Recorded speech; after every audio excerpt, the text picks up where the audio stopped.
Ya bani Adam khudhu zinatakum 'inda kulli masjid. Hai anak cucu Adam, kalau dalam bahasa tafsirnya begini, jika sudah terdengar panggilan dari masjid-masjid itu, maka persiapkan dan kenakan pakaian terbaikmu.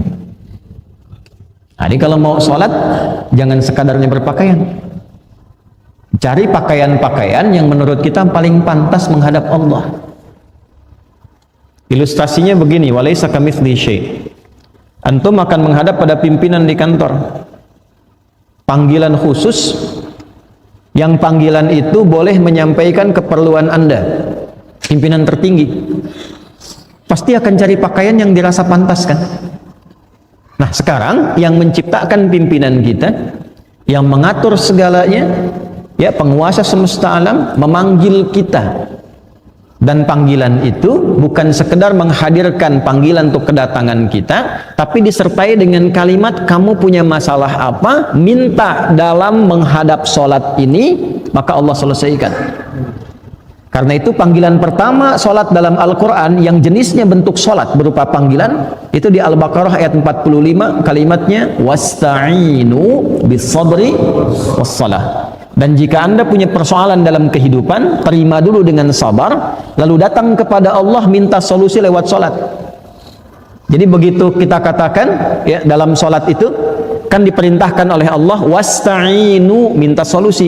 Kita rubah kalimat itu dalam bentuk permohonan. Allah perintahkan sholat, ya di situ kita menyembah Allah, maka kita katakan iyyaka na'budu. Ya Allah, engkau perintahkan aku sholat untuk menyembahmu, aku lakukan sekarang. Dan engkau perintahkan aku minta solusi dari persoalanku, sekarang aku mohon kepadamu. Bentuk perintahnya wasta'inu, bentuk permohonannya rubah ke mudhari, nasta'in. Maka kita ucapkan iyyaka na'budu wa iyyaka. Nah, di hadis qudsinya riwayat sahabat Abu Hurairah, Allah menjawab demikian. Wa idza qala al-'abdu iyyaka na'budu wa iyyaka nasta'in, qala Allah 'azza wa jalla, hadza baini wa baina 'abdi wa li 'abdi ma sa'al.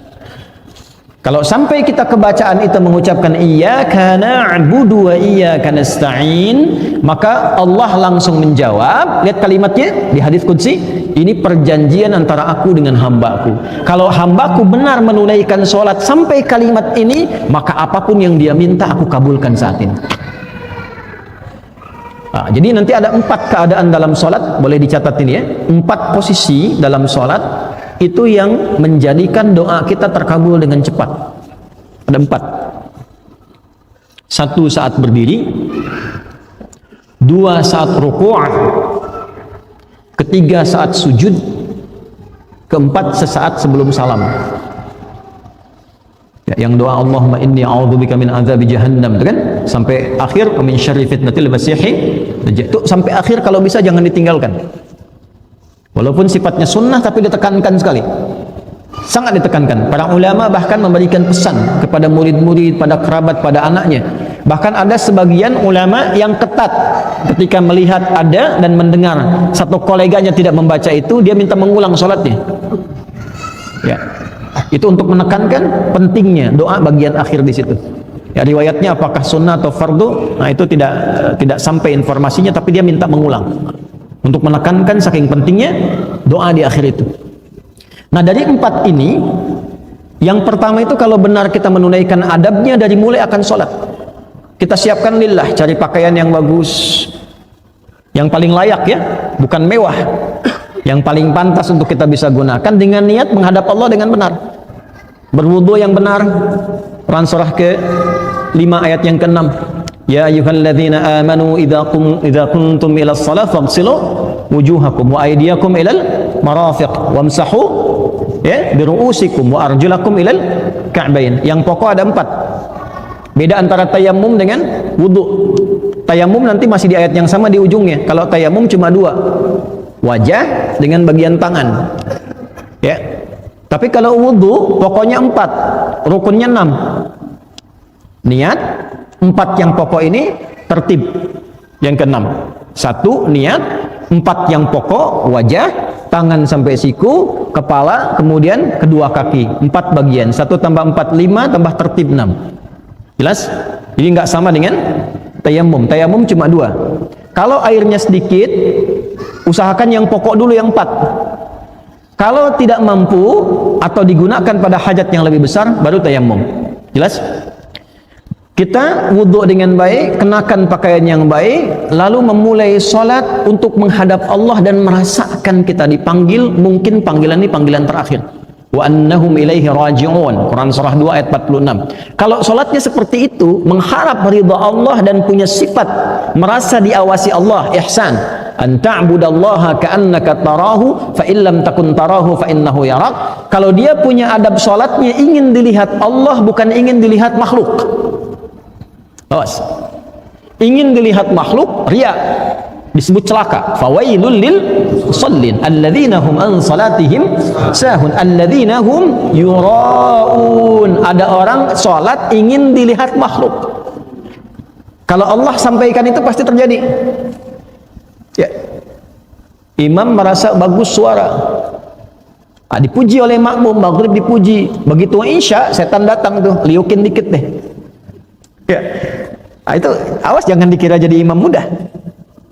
Ya, antum sholat Jumat nunggu khatib naik misalnya kan. Nah, kalau saat masih belum banyak orang biasa, ketika banyak orang lihat tuh berubah nggak cara takbirnya? Oh. Hah? Nah, kalau kita bisa jaga adabnya, saya mau ada orang nggak ada orang, yang penting Allah ridha, sifat ihsannya masuk, pakaiannya bagus, adab fisik, taharahnya bagus, menghadapnya bagus, mengharap ridha Allah. Itu jaminan pertamanya. Dalam keadaan berdiri dia minta apa, Allah mengabulkan, sepanjang itu kebutuhan hidupnya.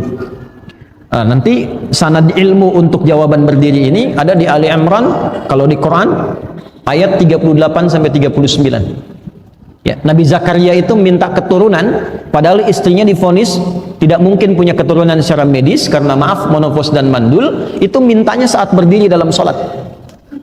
Nah, ayat 39-nya ketika turun jawaban, fanadathul malaikatu wa huwa qaimun yusalli fil mihrab. Qaimun yusalli, beliau masih berdiri dalam salatnya yang ditunaikan di mihrabnya, masih berdiri. Jadi antara doa dengan jawaban itu tidak ada jeda, pakai fa, harfu atfin rabitin baina syai'aini bila hudud. Huruf yang merangkai dua peristiwa tanpa jeda. Peristiwa pertama berdoa, hunalika da'a Zakaria rabbah qala rabbi habli min ladunka dzurriyyatan thayyibah innaka sami'ud du'a. Itu ijazah doa bagi yang ingin diberi keturunan. Bisa dibacakan rakaat pertamanya ayat 38 Ali Imran, rakaat keduanya ayat 39-nya. Bangun malam salat 2 rakaat.